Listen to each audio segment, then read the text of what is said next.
আমি কারো দোষ দিচ্ছি না, এটা আমাদের সিস্টেমের দোষ। আমি মনে করি যে প্রপার অনেক টাইম দেওয়া উচিত ছিল, টাইম দিলে আপনি ভালো রেজাল্ট পাবেন। আমরা এখন উপরে মানুষের ফোকাস, মানুষের চিন্তাভাবনা বিকজ অফ হামজা আমরা ইম্পর্টেন্সই দিচ্ছি, ইম্পর্টেন্স অনেক বেশি জুনিয়র লেভেলগুলি। আমাদের টিম ভালো ছিল, টিমকে আপনার সময় দেওয়া উচিত ছিল, এবং ইন্টারন্যাশনাল ম্যাচ যখন একটা ভালো জায়গায় যাচ্ছে খেলতে, ভালো টিমের সঙ্গে, ভিয়েতনাম, ইয়েমেন এরা ভালো টিম, এইসব টিমের সঙ্গে যখন খেলতে যাচ্ছে, আপনার তাদের থেকে বেটার টিমের সঙ্গে যদি আমরা ফ্রেন্ডলি ম্যাচগুলি খেলে যেতে পারতাম, তাহলে আমরা আরও ভালো কিছু করতে পারতাম। এই যে আপনি বললেন ভুল কখনই হয়, যখন ম্যাচ না খেললে আপনার ভুল হবে, যত কমই ভুল হবে ততই আমাদের জন্য বেটার, যত বেশি ভুল হবে তত আমাদের। এখন ভুল শোধরানোর জন্য তো আপনার ম্যাচ খেলতে হবে। আমি মনে করি যে প্রপার অনেক টাইম দেওয়া উচিত ছিল, টাইম দিলে আপনি ভালো রেজাল্ট পাবেন। কারণ আপনি যদি শর্ট টাইমে চিন্তা করেন তাহলে আমি মনে করি না, কারণ এটা তো আমাদের ডোমেস্টিক লিগের মতো না, গেলাম খেললাম চলে আসলাম। আমাদের প্লেয়ারদের, আদার্স প্লেয়ারদের ডিফারেন্সটা আপনাকে বুঝতে হবে। আমি মনে করি যে ম্যাচের কমপক্ষে এই ম্যাচগুলি খেলার আগে আপনার 1.5 থেকে 2 মাস টাইম দেওয়া উচিত ছিল।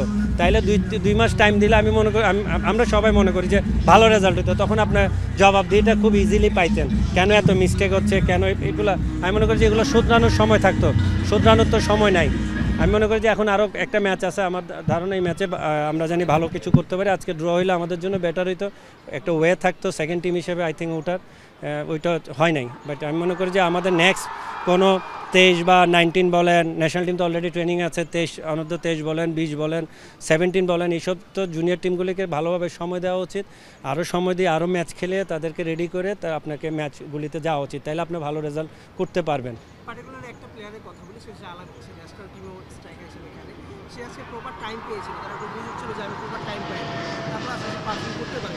মানে এই বিষয়টা কি আপনি মনে করেন যে আসলে গোল করতে না পারার যে একটা অভ্যাস, মানে গোল করার অভ্যাসই আসলে আমাদের আরও আগায় নেয়, বা আরও গোল করার অভ্যাসটা আরও বেশি ম্যাচে কাজে লাগে, সেই অভ্যাসগুলো নাই আপনার কাছে মনে হয়? দেখেন, ওয়ার্ল্ড ফুটবলে যখন আপনি দেখবেন যে কোনো প্লেয়ার 10 মিনিটস সময় পাইলে ওইটাকেও কাজে লাগানো ট্রাই করে, কেন যে ওখানে ফাইটিং টেন্ডেন্সি অনেক বেশি, কেউ যদি সঙ্গে সঙ্গে চলে আসতে পারে। আমি মনে করি আলমনি সুযোগ পেয়েছে, সে কাজে লাগাতে পারে না, স্কোর করতে পারে না, বাট তাকে সময় দিতে হবে এবং তাকে আরও রেডি হইতে হবে। যে এই যে কথাবার্তা আমি টাইম পাচ্ছি না বা আমি টাইম পাইছি, এই যে আপনি বললেন এখন টাইম পেলো খেলতে, ও স্কোর করতে পারে না, এইসব ওয়ার্ডগুলি বাইরে রেখে ফোকাসটা মাঠে দেওয়া উচিত। যতটুকু সময় পায় সে যে একজন স্ট্রাইকার সেটা তাকে প্রমাণ করা উচিত। স্ট্রাইকারদের প্রমাণ গোল করা। আপনি যতই ওয়ার্ল্ডের ফুটবল স্ট্রাইকার দেখবেন, সব স্ট্রাইকারদের হচ্ছে হলো মেইন জায়গা হচ্ছে হলো স্কোর করা। আমি মনে করি আলামিনের প্রপারলি ওইসব বাইরের জিনিসগুলি বাইরে রেখে মাঠের ভিতরে আরও বেশি ফোকাস দেওয়া, এবং যে সময়গুলি সে পাচ্ছে ন্যাশনাল টিমে হোক আর হলো আন্ডার 23 টিমে হোক, আই থিঙ্ক নেক্সট 23 ও আবার থাকবে। সব কিছু মিলে আমি মনে করি ফিনিশিংটার দিকে মনোযোগ দিলে তার জন্য বেটার হয়।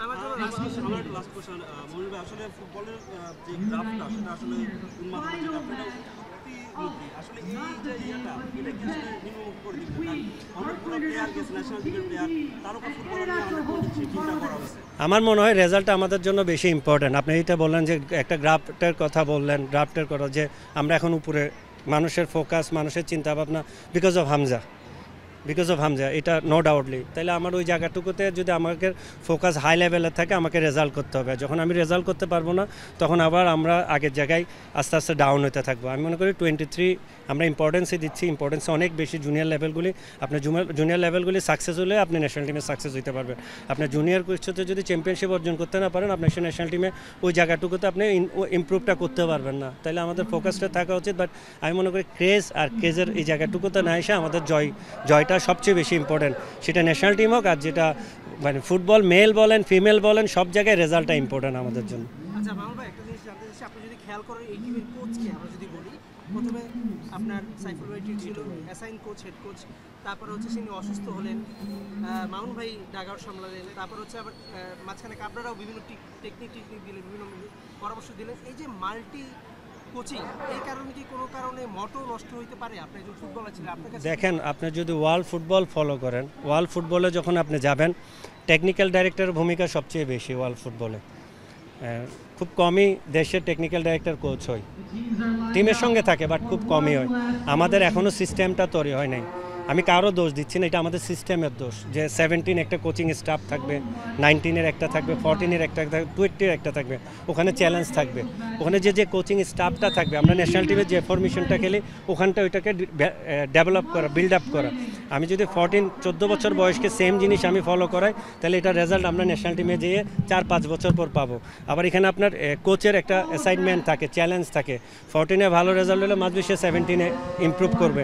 কোনো সময় ন্যাশনাল টিমের হেড কোচ 23 টিমের কোচ, আমার মনে হয় না সেটা খুবই মানানসই, কারণ সে ওই কোচিং স্টাফ, ন্যাশনাল টিমের কোচিং স্টাফ ইজ ভিন্ন। তারপর আসেন 23-তে একটা স্টাফ, কোচিং স্টাফ রেডি করা, আন্ডার 20-তে একটা রেডি করা, প্রত্যেকটা কোচিং স্টাফ রেডি থাকলে তাহলে আপনাকে চ্যালেঞ্জ থাকবে, আপনার কাজের প্রতি আপনার আগ্রহ থাকবে, চ্যালেঞ্জে আপনি যখন জয় করবেন আপনার প্রমোশন থাকবে, একদম পুরো কোচিং স্টাফটা উপরে উঠে চলে আসবে। এই ধরনের চ্যালেঞ্জ যদি আপনার না দেওয়া হয় তাহলে কী হবে, ওই ঘুরে ফিরে একই মানুষ, একই কোচিং স্টাফ, একই জিনিস, ঘুরে ফিরে আপনাদের সেম কোশ্চেন, আমাদের সেম আনসার।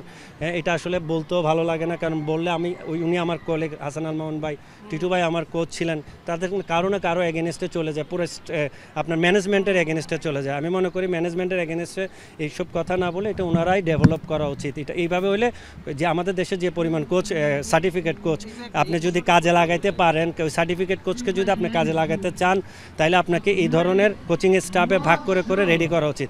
একটা ফুল কোচিং স্টাফ, তার ইমপ্রুভমেন্ট কি, সে ভালো রেজাল্ট করছে সে 17-এ চলে যাবে, 17-18। এবং আমাদের যে ন্যাশনাল টিমের যে আমরা যে সিস্টেমে খেলি এটা আবার আমাদের নিচ থেকে জুনিয়র লেভেল থেকে এটা উঠে আসবে। তো তার জন্য ওই জিনিসটা আপনার পরিপক্কভাবে ওই ফরমেশনটা আমরা রেডি করতে পারবো। আমাদের ভুলগুলি খুব তাড়াতাড়ি জুনিয়র থেকে আমাদের ফরমেশনটা আমাদের তাদেরকে বুঝাইতে পারবে কোচ প্লাস হলো প্লেয়ার।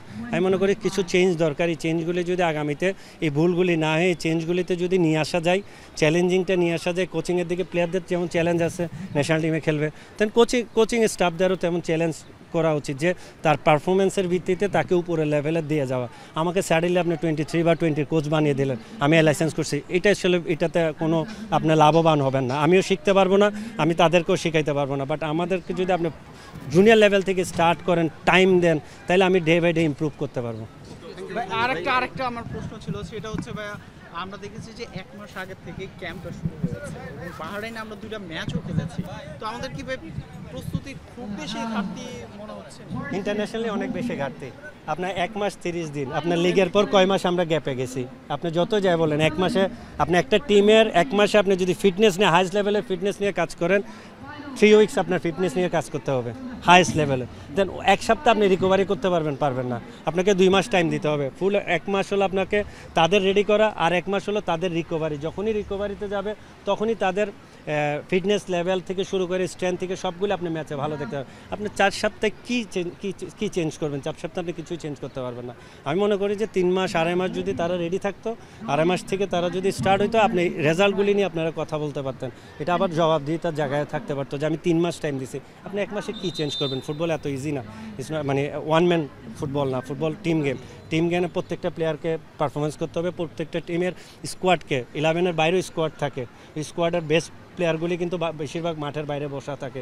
চ্যালেঞ্জিংটা, এটার জন্য টাইম দিতে হবে আপনার।